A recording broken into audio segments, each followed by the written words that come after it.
No end to Volodymyr Zelensky's troubles as Russia pounds Ukrainian cities. Amid Russian aerial attacks and peace negotiations, Ukraine is battling acute troops shortage. Several Ukrainians are using defunct gas pipelines to evade service in the war against Russia. According to Russia Today, Ukrainian authorities have detained 8 people on suspicion of human trafficking across several regions.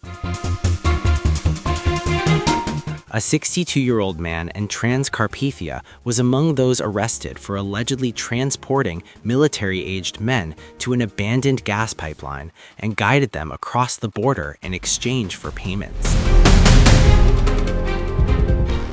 In another development, a former law enforcement officer is suspected of selling fake disability certificates to men seeking to evade service. There have been reports of 2 men allegedly guiding camouflage-clad draft evaders to the European Union through the forest. According to the Russian media, Ukrainian border service spokesperson Andriy Demchenko claimed that more than 13,000 people had been detained between January and August alone while trying to leave the country illegally.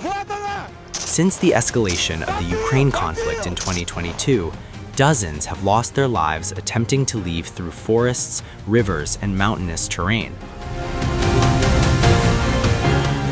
The development comes amid Ukraine receiving a major EU loan worth 90 billion euros or $106 billion to meet Kyiv's military and economic needs for the next 2 years.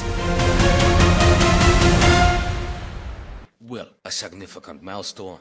About 90 billion. Without them, it would be much, much harder, much more complicated. It's a lot, to properly understand the project. 45 billion, an interest-free loan. In any event, this is linked to Russian war reparations. In any given situation. And these are truly crucial steps. The fact that European leaders managed to find such a format, the fact that our team worked simultaneously with Europe towards a positive resolution. Because for us it is about strength. This sends a very clear signal to the Russians that there is absolutely no point for them to continue fighting, because and with consistent financial support, it means that we will not crumble or fall apart on the front lines. Yes, we will continue to unconditionally support our brave army and our resilient people. This pace cannot be achieved without the commitment that I deeply respect. As President of Poland, the President of the United States, Donald Trump, who is essentially a guarantee for resolving these matters, naturally with the participation of Ukraine posterity, while preserving its territorial integrity and the security of the entire region. However, we are well aware, ladies and gentlemen, that Donald Trump is the only leader in the world who is truly prepared to compel Vladimir Putin, who consistently fails to honor agreements.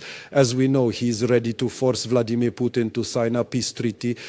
We stand here today with President Zelensky with a profound understanding of the precise nature of our strategic security objectives. We perceive the Russian Federation as a neo-imperial post-Soviet state which represents a significant threat to Ukraine, to Poland, and indeed to the entirety of Europe. And being aware of Poland's great support for Ukraine, this did not raise the slightest doubt among us, dear ladies and gentlemen. A striking admission from Ukraine's president. Volodymyr Zelensky has now said that Ukraine cannot afford its own army once the war ends.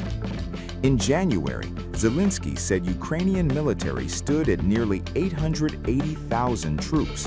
What is the status of the negotiation process regarding the limitation of the personnel strength of Ukraine's defense forces to 800 nom? 800,000. Will Ukraine be able, under a ceasefire, to independently finance and provide for such an army, considering the initiative to implement motivational contracts? Well, first of all, there is simply no restriction on the size of the defense forces to 800,000. This is not a defense force, these are the armed forces of Ukraine. Our proposal, coming directly from our military, is for an army of 800,000 personnel. Now, moving on to the second part of your question, will Ukraine be able to independently finance such an army? Should a ceasefire be established? No, it's not capable. There won't be enough financial resources. That's why I'm having this dialogue with leaders, because I view the partial funding of our army by partners as our security guarantees, because Ukraine's armed forces are our foremost security guarantee. We need some time to stabilize the post-war economy, to recover and achieve independent funding for our army. But for now, we need our partners' help. Leaked versions of a US-backed peace roadmap suggested a far smaller post-war army, capped at 600,000. However, Ukraine and its European allies disagreed. They insisted on a larger force, claiming it was needed to deter a future Russian threat. Moscow rejected that claim, calling it nonsense. And now, the hard reality. Asked whether Ukraine could support 800,000 active servicemen after a ceasefire, Zelensky did not hesitate. Could Ukraine pay for it alone? No. There are no financial resources, he said. That is why Kyiv is asking the West to step in, to help fund Ukraine's army as part of post-war security guarantees. As the battlefield debate shifts to balance sheets, diplomacy has intensified thousands of miles away. In Miami, U.S. and Ukrainian envoys described days of talks as productive and constructive, but there is no breakthrough. Senior representatives from Ukraine, Russia, and Europe have been holding separate meetings in southern Florida, hosted by President Donald Trump's special envoy, Steve Witkoff. The discussions follow Washington's controversial peace proposal, a 28-point plan initially seen as echoing Kremlin demands. That proposal has since been redrafted with Ukrainian and European input. Its contents remain secret. Behind the scenes, negotiators are aligning positions on multiple documents: security guarantees, military funding, economic recovery, and the sequencing of next steps. European national security advisors have joined the talks, seeking a unified strategy with Washington and Kyiv. Russia, too, is at the table. President Vladimir Putin's envoy met separately with the U.S. delegation in talks also described as productive but unresolved. The Kremlin has already rejected recent changes to the peace plan as unacceptable. Moscow insists Europe's involvement complicates negotiations and accuses the continent of pushing the war forward. The talks continue. The details remain hidden. But one message is now unmistakable. Even after the fighting stops, Ukraine's security and its army may depend on the West. At the foreign ministry level, are there any developments? In your own opinion right now? Slow progress is being observed, and I want to reiterate that it is accompanied by extremely harmful and malicious attempts by an influential group of states to torpedo these efforts and to completely derail the corresponding diplomatic process. It is necessary to resist this. We call upon the American administration to more actively oppose this. We are prepared to continue our work within the framework that was defined in Anchorage. So, leaders defined them and they remain fully relevant. Several recent rounds of contact with US representatives confirm that the US administration continues to operate precisely within these parameters set in Anchorage. This is important. And this is the foundation on which we must now proceed. Authorities have permitted elections to take place amidst ongoing hostilities. A crucial question is how to guarantee the safety of the vote. Moscow considers Ukraine's current leadership illegitimate. In this regard, would Moscow permit a temporary ceasefire during Ukrainian elections so that the legitimate leadership could be elected there? I am not prepared to discuss a temporary ceasefire. Our position is well known. We are not calling for a temporary cessation of fire. We advocate for a sustainable end to hostilities within the framework of an agreement that will guarantee a solution to the problems that are the root causes of this conflict, and which will guarantee the constitutional order of the Russian Federation, taking into account those decisions that have been adopted in the relevant territories by the population of these territories in recent years.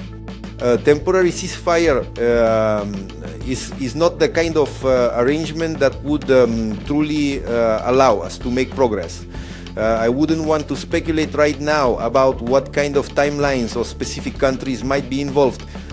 We must work with focused effort, and this is being carried out on the basis of the understanding for an agreement which has been discussed over the past few days, specifically during the meeting in Florida, and was initially laid out by the presidents when they held their meeting in Anchorage, Alaska. Our negotiating team is already returning today after a meeting in America with President Trump's representatives. By tomorrow morning, I expect to receive a comprehensive report regarding all the documents that have been meticulously prepared. Indeed, a great deal of important work has been completed.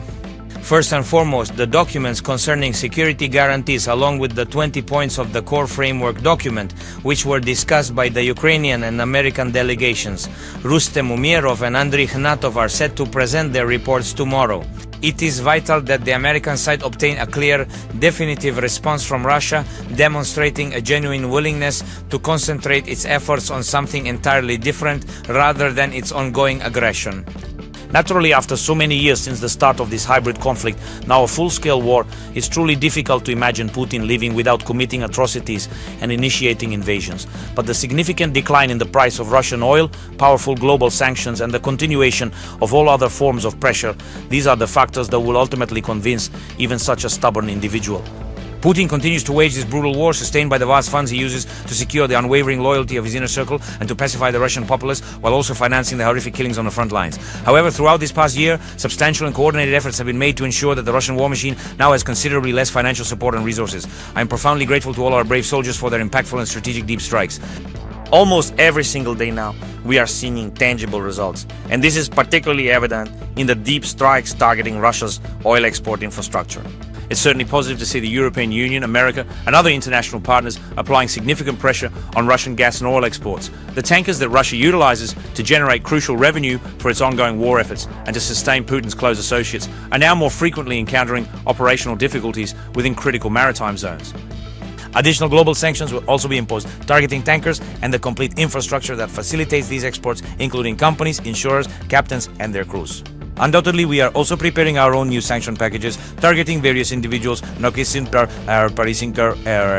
exclusively Russian, who actively work for the aggressor's defense industry, and our sanction proposals are consistently taken into careful consideration by our international partners. This is a paramount priority within our foreign policy, aiming to ensure that Ukrainian sanctions are fully synchronized with those of our international partners. Just today, I personally outlined these specific tasks for all our Ukrainian diplomats. I also took the opportunity to congratulate them warmly on their professional day.